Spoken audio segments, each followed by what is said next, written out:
તો બીજી તરફ વલસાડ અને ડાંગમાં પણ તંત્રએ મતદાનને લઈને તમામ તૈયારીઓ પૂર્ણ કરી દીધી છે। મતદાન માટે ઈવીએમની ફાળવણી પણ કરી દેવામાં આવી છે। તમામ અધિકારીઓ પોતાના મતદાન મથકો પર ઈવીએમ લઈને પહોંચી પણ ગયા છે।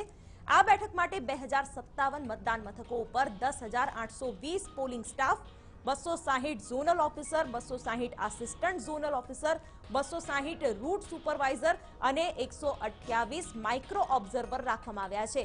તેમજ 5081 જેટલા પોલીસ જવાનોને સુરક્ષા માટે તૈનાત કરાયા છે।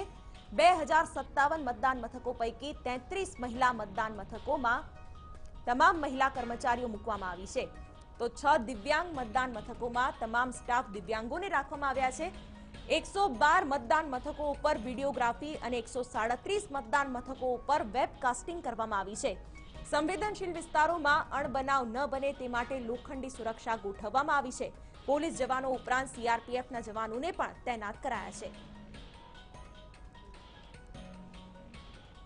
16,70,000 થી વધારે મતદારો છે।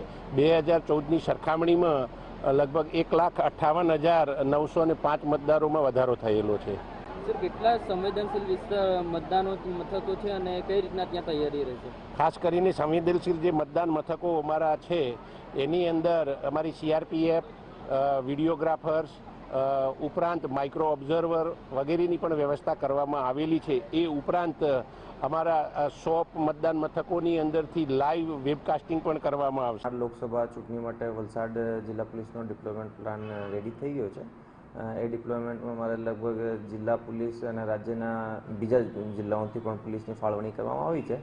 લગભગ 3300 પોલીસ અને હોમગાર્ડની ફાળવણી અમે બૂથ, ગ્રુપ મોબાઈલ, 29 જેટલા ઇન્ટરસ્ટેટ ચેકપોસ્ટ એ બધી જગ્યાઓ પર આને ફાળવણી કરવામાં આવી છે। એની સિવાય આપણા જિલ્લામાં 5 પેરામિલિટરી અને એસઆરપીએફની કંપનીઓ પણ આવી છે, એનો પણ અમે